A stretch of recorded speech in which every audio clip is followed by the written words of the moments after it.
what's going on, everybody? Happy Tuesday. Welcome to another edition of Mean Streets. I'm Chris Meaney. If you do me a solid, smash the like button. You're listening on iTunes and Spotify. We greatly appreciate you guys. If you could subscribe, rate, review, subscribe, it would go a long way. It would go a long way. We would appreciate it. No games on the ice tonight. We did okay yesterday with the video. I think we went 7 for 11. It was nice to get the Oilers on the money line and the shot props when it came to Hyman. And we had a same game parlay, a little 4-leg shot prop parlay with, two shots each. It didn't pay too much. I think it was plus 100. Get Kane and Hyman, missed on Draisaitl, missed on the Vancouver guys, and no Miller, no Elias Pettersson. But we'll move on. Tomorrow, we will talk some NHL. The Final Four is set on the ice, and we're pretty happy with the results for so far. We have that exact Final Four. We have futures on Dallas and Florida. So we'll talk about the Western Conference and Eastern Conference finals tomorrow. I wanted to give a couple MLB picks here with you guys today. So hopefully you're still hanging around as we pat ourselves on the back here for what was a mediocre day yesterday in the NHL. More wins than losses, so we'll take it. It's been a rough go. Major League Baseball, 15 games around the dime, and I'm going to really focus in on one game. The Atlanta Braves and the Chicago Cubs. And I'm going to pick on a pitcher who has actually picked up a lot of steam here over the past couple of weeks. Myself and Dane Martinez were talking about Javier Assad last week on our FTN Fantasy Show on Sirius XM Fantasy Sports Radio. By the way, we'll be with you Wednesday, Thursday, Friday at 2 Eastern, mostly 4 days a week. Channel 87, Sirius XM Fantasy Sports Radio from 2 to 3. We're diving into a lot of football stuff, but we still do a lot of baseball stuff. And we were talking about Javier Assad, who's, picked up some buzz, especially in the fantasy baseball community over the past couple of weeks. And then this week, he has 2 starts. The first one happening tonight against Atlanta. It's not the best matchup. He just faced the Braves, and he was fantastic in that outing. In fact, he's been great all year long. He's got a sparkling 1.49 ERA over his 48 and 1/3 innings. He's yet to allow more than 2 runs in any of his 9 outings. And I'm here to rain on his parade just a little bit. When you dive deeper into Assad's numbers, for me, I see a couple red flags. First of all, contact rate. A 85.6% contact rate. Anything above 80% is a red flag for me. 85.6, that's tied for the highest mark among qualified pitchers. That Miles Mikolas, who we know is a contact pitcher. Now, a lot of the contact that Assad has given up so far has been some soft contact, but he's still giving up a ton of contact. 87% strand rate. That's leaving guys on base. League average is around 70%. That's really high. 87%. It's probably going to normalize, come down here a little bit. And it's extremely high for a pitcher who only has a 7.8 K per 9. He's striking out fewer than a batter per inning.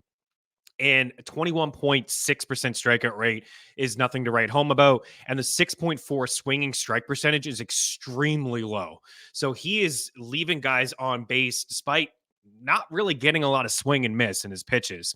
Among the 5 qualified arms that have a higher strand rate than Assad, 3 of them have a higher K rate. Assad also has a ridiculously low 0.246 BABIP. All of these reasons are why he has a 3.94 xFIP compared to his sub-2 ERA. In fact, when you look at the difference between his ERA and his FIP at Fangraphs, he has the 6th largest negative gap among pitchers with 40 innings. It's almost a 2-run difference there. 1.49 ERA, 3.09 FIP. So his numbers suggest he's been fairly lucky. Is it going to stabilize today?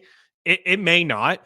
It's possible that he continues this run for a little bit. I remember Chris Flexen was a guy that had an ERA around 3, even though some of the numbers just didn't scream like in sub-3 or sub-3.5 ERA. He was given a lot of contact, high fly ball rate, didn't have a high strikeout rate. And then the following year, we saw Chris Flexen.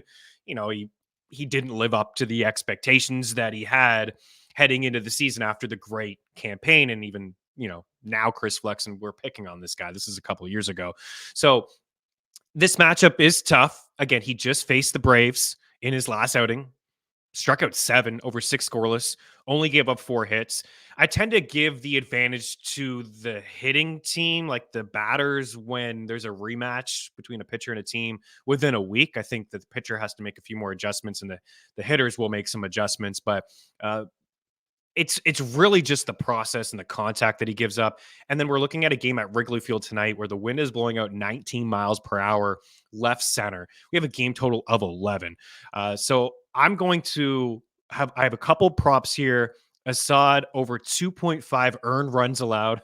I don't have where that bet is. I could do it right quick here for the people that are hanging out on the YouTube page for you guys. That's over at DraftKings. Again, use the prop shop. It's a free tool over at ftnfantasy.com. I have a link inside the description of this YouTube page and also up at the top at ftnfantasy.com. You'll see prop shop parlay calculator. Javier Assad over 2.5 earned runs at minus 135 DraftKings. And now let's look at some bats that can get to him. Matt Olson. Lefty bats have had more success against Assad this season. Matt Olson last night, there was 2 games yesterday for the Braves. And that's one thing to think about. Are these guys going to play again? And I think that they will, especially Matt Olson. Like there's signs of him turning it around. It's been a very slow start for him. Over 1.5 total bases, minus 111 over at Caesars. He hit the home run yesterday, his 6th of the season. He has 4 multi-hit games over his last 7, 2 bombs over that span. I think it's only a matter of time before he gets going. We're now flirting with June, so warmer days. All these things matter. The Braves were actually, some guys were wearing ski masks for the first couple weeks of the season. So balls are going to start to fly over the fences, and we have an environment today at Wrigley where 19 miles per hour to left center. So you look at last year, 44 of the 54 home runs that Olson hit were against right-handed pitching last season. 20 of the 27 doubles he hit against right-handed pitching. So we're asking for 2 total bases for Matt Olson at minus 111. Marcell Ozuna has been the best bat in Atlanta's offense. He's been the most consistent bat. He's got 11 home runs against right-handed pitching, which leads the Braves. Nobody else is close to that. And he's minus 110 for 2 bases. And I believe that one is over at DraftKings as well. Yes, it is. And then the final one here, I'm looking at Ozzie Albies. Just score a run. Score a run here, minus 135 at DraftKings, minus 134, at DraftKings. Ronald Acuna Jr. is minus 147. It's the shortest I'm seeing. There's a lot of minus 160s out there. That's why the prop shop is so cool. Best number possible. Save you some time and save you some cash. That's a little juicy for me, but I may run some sort of same game parlay here today with Assad. You see the over 5.5 hits allowed, plus 120 DraftKings. Again, he had never allowed more than 4 in an outing. I think once 5. Actually, no, never.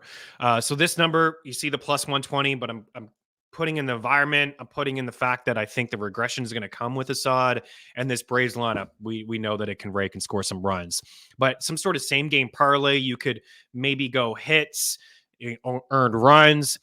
You get Acuna for a hit and a run. You could do Ozzie Albies for a run, and then you start doing Marcell Ozuna maybe over 1.5 hits and runs. I think for the most part, these guys are all at 2.5 because of the total at 11 and the environment. And maybe Vegas is onto something here with the contact pitcher on the bump, but you could do something like Acuna Jr. to score a run, hit and a run, Ozzie Albies for a run, maybe a hit for each of Olson and Ozuna, and an RBI maybe for one of those guys as well. And you can get yourself something around 5, 6, 7 to 1 as the same game parlay. But I'm going to take all these as singles, and I highly suggest that's the way to do it as well. You get in trouble with some of these parlays. But Assad over 2.5 runs allowed. We got Matt Olson for 2 total bases at minus 111. We got Marcell Ozuna for 2 total bases at minus 110. We got Ozzie Albies to score a run here at minus 134 at DraftKings. Ozuna is also around minus 134 for a run, which I think is interesting. The Braves have one of the highest team applied totals on the slate here today.